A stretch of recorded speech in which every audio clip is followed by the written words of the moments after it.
What's up, everyone?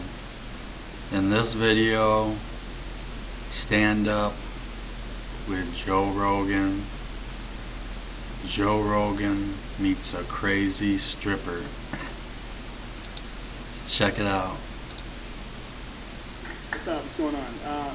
I've been traveling, doing stand-up comedy for a long time. I started going on the road back in 1998, and that was I started going on the road because of Dice Clay. We were at the Comedy Store one night. He's like, "You should do the road," and I was like, "Okay." He's willing to talk to me. I'll listen, you know. And I started going on the road, both doing stand-up comedy and working for the Ultimate Fighting Championship, which back then was really like doing porn. Like in 1998, you didn't want to tell people that, what are you doing this weekend? Oh, I'm going to see a cage fighting event in Dothan, Alabama. I'm working. So I fly into this place, and I'm hanging out with these fighters. I'm in my 20s, and I'm completely baffled by the whole situation. Like, you ever see that cartoon where there's two dogs? There's a little dog that's hanging out with the big dog, and the little dog's like, "Where we going, Spike?" And the big dog's like, "Shut up!" I was the little dog. And I'm just hanging out with a slew of dudes who can rape me. And one of them wants to go out. And if you're around like these big, giant, like this one dude, let's just call him Bob. We'll call him Bob. It's not his real name, but Bob was this giant wrestler dude who's like 250 pounds of American muscle and Mexican supplements. And we're hanging out in Dothan, Alabama. What does Bob want? Bob wants to get some pussy. There's gotta be some pussy in this town, man.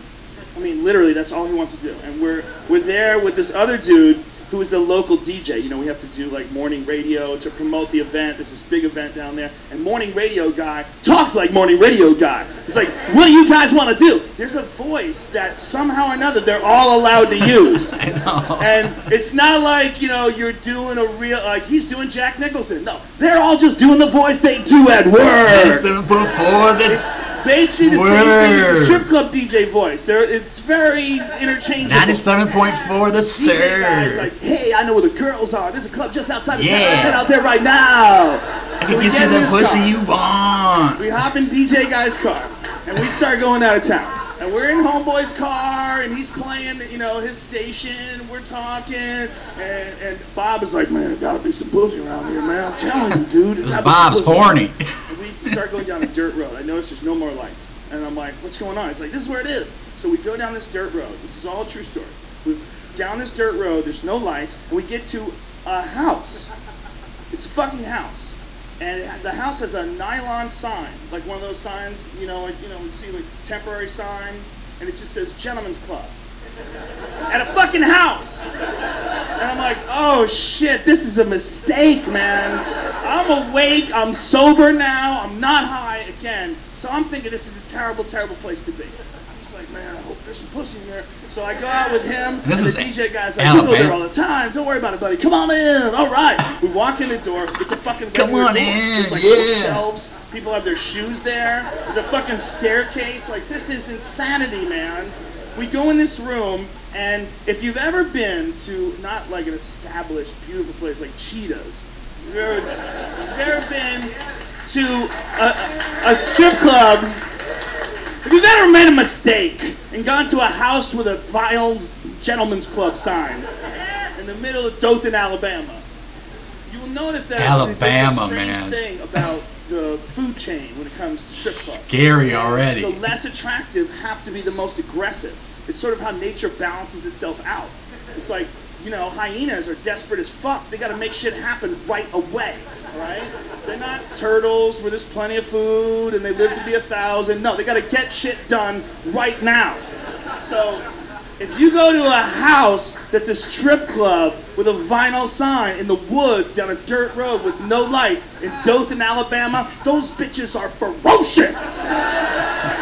They fucking move on you, man. You don't get a chance to sit down. They're on you, okay? And it's a strange scene, man. First of all, there's like, the only thing that makes strip club-ish is that there's red light bulbs. They're using red light bulbs, okay? So I sit down. The train crew is like, "Man, where's the pussy?" to this place. And he's looking around, and this girl immediately comes up to me. And there's a thing that a gal will do when she's trying to get you to do a private dance with her. And that thing is to immediately put her knee where your penis is, okay? And then they move into you and start talking to you. This is a sexy pose, okay? But not when you're wearing sweatpants and wrestling shoes, okay? And your breath smells like you ate 150 shit sandwiches and had a drunken mariachi band fart in your mouth for a year.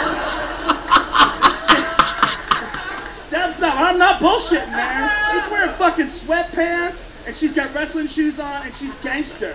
She's like, do you want to dance? Do you want to? And it fucking hits me like a broken fire hydrant of stink. It just,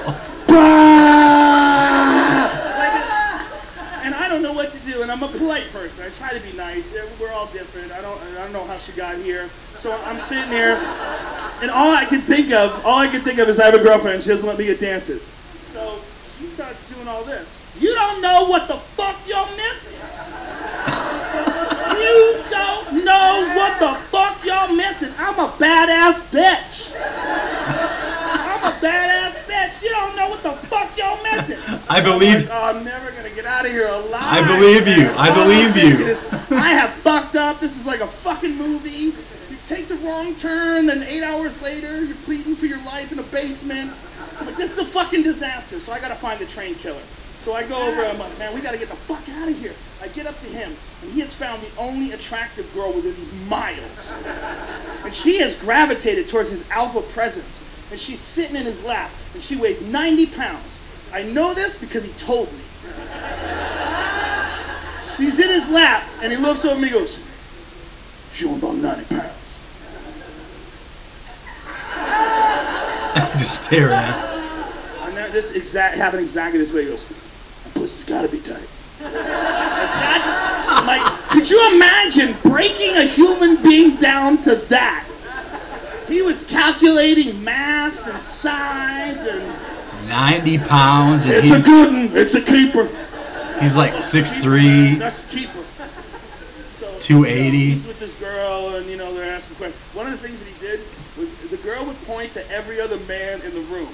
She would go like this, like,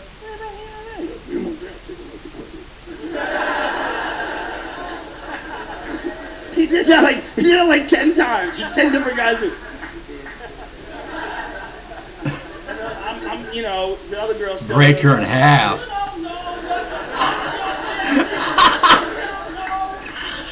Hey, other girl. I'm completely sober at this point, and I'm like, hey, dude, why don't you ask your friends? So I'm like, man, I gotta get the fuck out of here. I'm completely sober at this point. That other girl. Why don't you ask your friend? She wants to get the fuck out of here, right? He's like, yeah, you want to get the fuck out of here? He's like, I'll go if my friend can go. She'll go if her friend can go. Who's her friend? Shit breath! Of course her friend is shit breath! So we hop in DJ Mr. Nice's car, Kiss 107.5, fucking whatever it is. He said, all right, everybody get in the car. So the train killer and the Come 90 on, everybody get in the car. Shit breath wants to sit on my lap. We got some pussy. There ain't no fucking room back there. Come on, dog. What's up? There ain't no room back there. There's very few things less attractive than when you're on a dirt road, and a fucking road with no lights, and you go to a house and there's a vinyl sign that says Gentlemen's Club, and a girl with shit breath wearing wrestling shoes and sweatpants also talks black. Oh, she's not White, black? She's got freckles. She's white. Like, come on, dog. Let me sit in your lap, dog. And has freckles. And I'm like, you can't sit in my lap. My girlfriend doesn't let girls sit in my lap. She's talking. You don't know what the fuck you're missing. And she's talking black. She keeps doing this shit to the back of my head. She's behind me with the 90-pounder and the train killer. You don't know what the fuck you're missing. You don't know the badass bitch. I believe We gotta get you. to the hotel room. I believe. What the fuck? This is all gonna be a memory. Well, apparently the train killer had realized that this is gonna be a problem, and he was looking over. Man, she's gonna be a problem, man. She's gonna fuck this up for me. So as soon as we pull into the hotel has this, this overpass thing, a little circular roundabout sort of a thing in the front with a roof on it. We pull into that thing. The fucking train killer kicks open the door, grabs the 90-pounder, and just starts running. I mean, this motherfucker's clean.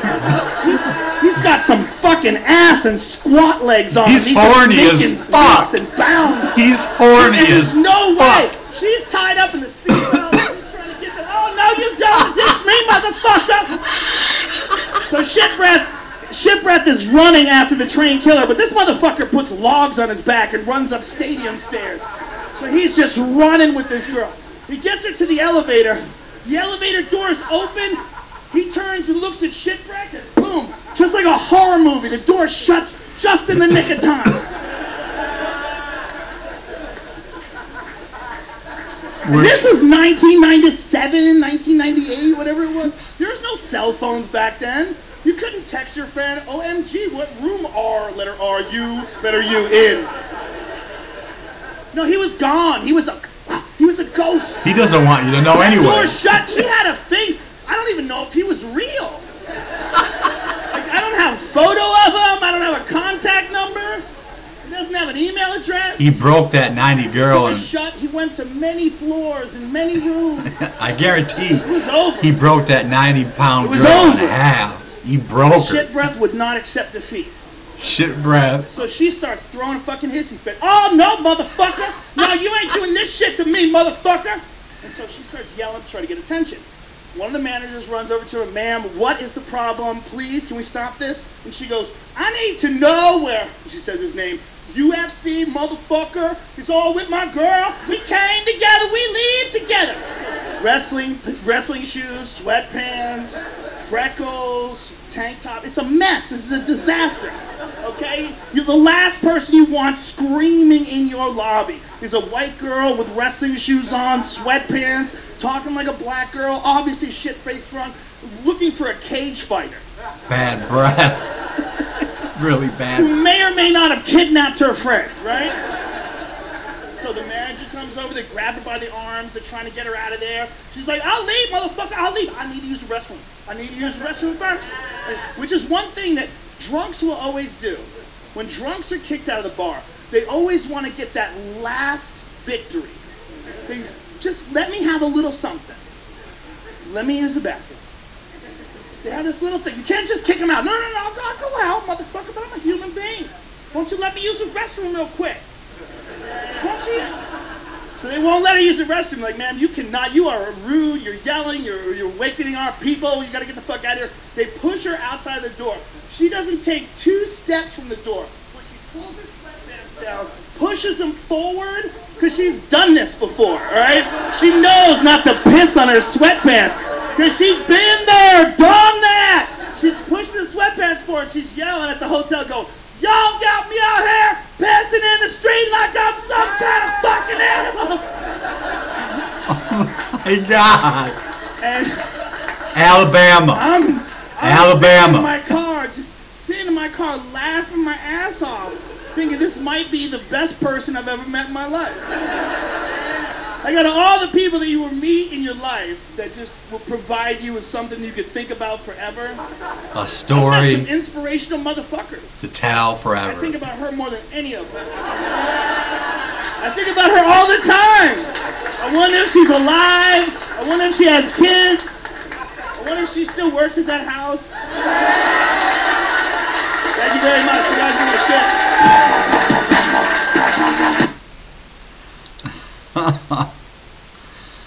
Oh, well, okay, so we know that Bob was horny as hell, and he was a big guy, 6'3", 6'4", 280, and he probably broke that 90-pound girl in half, probably made her scream very loud. And she's probably walking around for a week like she had a broom stuck up her. Anyways, we know that there's somewhere out there, maybe still stripping, white freckled white girl who talks black and thinks she's the shit, but her mouth smells like shit. And Joe Rogan has a story to tell for the rest of his life. And he just told it right there. Take care. Be safe. Peace.